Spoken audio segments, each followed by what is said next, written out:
Behind the cold concrete walls of America's most infamous prisons, a war has been raging for decades. A war fought not with armies on battlefields, but with shanks carved from metal scraps, whispered orders, and blood spilled across prison yards. Brutal stabbings, calculated hits, betrayals carried out in the shadows, all in the name of survival, control, and power. You've heard the stories of La M, the Mexican mafia ruthless rulers who dominate entire cell blocks with iron fists. You've heard of Nuestra Familia, the northern rebels who rose up to challenge southern dominance in one of the bloodiest rivalries in prison history. But there's one organization whose story is different. One that wasn't born out of greed or revenge, but out of revolution. At least, that's how it began. This is not just another gang story. This is the rise and fall of a brotherhood that started as a political movement and transformed into one of the deadliest forces behind bars. It's the story of the Black Guerilla Family. And to understand how they came to be, you have to go back to 1966. Inside the infamous San Quentin State Prison, a man named George Jackson was about to change everything. George Jackson wasn't just another inmate. He was sharp, charismatic, a thinker. While many men inside focused on survival, Jackson focused on ideology. He believed the prison system wasn't just punishment, it was oppression. A weapon used to keep Black Americans shackled long after slavery had ended. And with that belief, he founded something new, the Black Guerilla Family. Not a gang, at least, not at first, but a revolutionary movement built on Marxist ideas, a brotherhood designed to unite Black prisoners, protect them, and fight back against systemic racism. A movement that swore to resist white supremacy, overthrow oppression, and one day spark revolution beyond the walls. But ideology only lives so long in a world fueled by violence. And it didn't take long for that dream to collide with the cold reality of prison life. Inside San Quentin, ideals don't protect you. Power does. And soon the Black Guerilla Family shifted. What started as revolution turned into something darker. An empire built on drugs, extortion, and blood. This is the story of how George Jackson's vision became one of the most feared and most violent gangs in American prison history, and how, just as quickly, it began to eat itself alive. George Jackson's story is where it all begins. Born in 1941 in Chicago, raised in poverty, surrounded by racism and limited opportunities. His family moved to Los Angeles, settling in Watts, a neighborhood defined by segregation, tension, and hostility. By his teens, Jackson had already turned to crime, shoplifting, petty theft, running with street crews that offered protection and brotherhood where society offered nothing. At 18, his life took a permanent turn. Alongside an accomplice, he robbed a gas station. $70. That was it. But because it was armed robbery, because he already had a record, California's brutal sentencing laws dropped the hammer. 1 year to life. That meant he could spend the rest of his days behind bars. And that's where George Jackson changed. Prison didn't just cage him, it sharpened him. He read endlessly. Marx, Lenin, Mao, Frantz Fanon. He absorbed revolutionary theory, connected it to the oppression he'd seen all his life, and became convinced that prison itself was a weapon used to crush Black Americans. By 1966, Jackson had become more than a criminal. He was a revolutionary, a leader. And with fellow inmates W.L. Nolan and James Carr, he co-founded the Black Guerilla Family. At its core, the BGF had three goals: promote Black power, protect Black inmates, and destroy white supremacy. It was militant, political, unlike any other group inside, but reality doesn't bend easily to ideals. The prison system is brutal, alliances are temporary, violence is constant, and even the strongest ideology can be corrupted when power is at stake.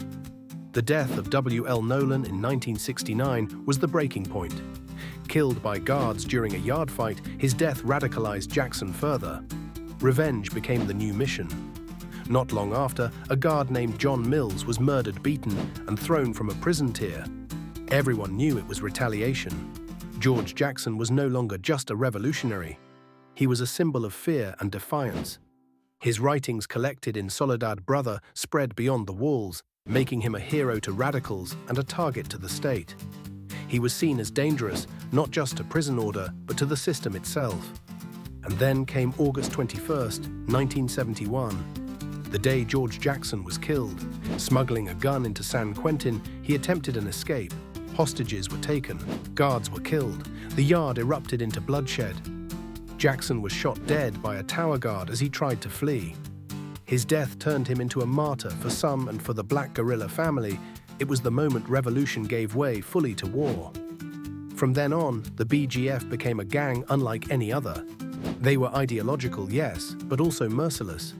They waged war not just against the prison system, but against rivals who stood in their way. And their list of enemies was long. The Aryan Brotherhood, white supremacists who thrived on racial violence. La M, the Mexican mafia, who sought to control the prison drug trade. Nuestra Familia, who battled La M but clashed with the BGF over territory. Even the Crips and Bloods on the outside found themselves at odds with the Black Guerilla family. One by one, wars broke out. At Folsom, at San Quentin, at Soledad. The BGF clashed with the Aryan Brotherhood in cycles of retaliatory killings that left yards soaked in blood. When La M allied with the Aryan Brotherhood, the violence escalated even further. Stabbings in chow halls, murders in cells, entire blocks turned into war zones. And while George Jackson's ideology had once guided them, by the late 1970s and 1980s, the mission had shifted. Drugs, extortion, contract killings. The BGF was no longer just about revolution, it was about domination. But domination comes with a price.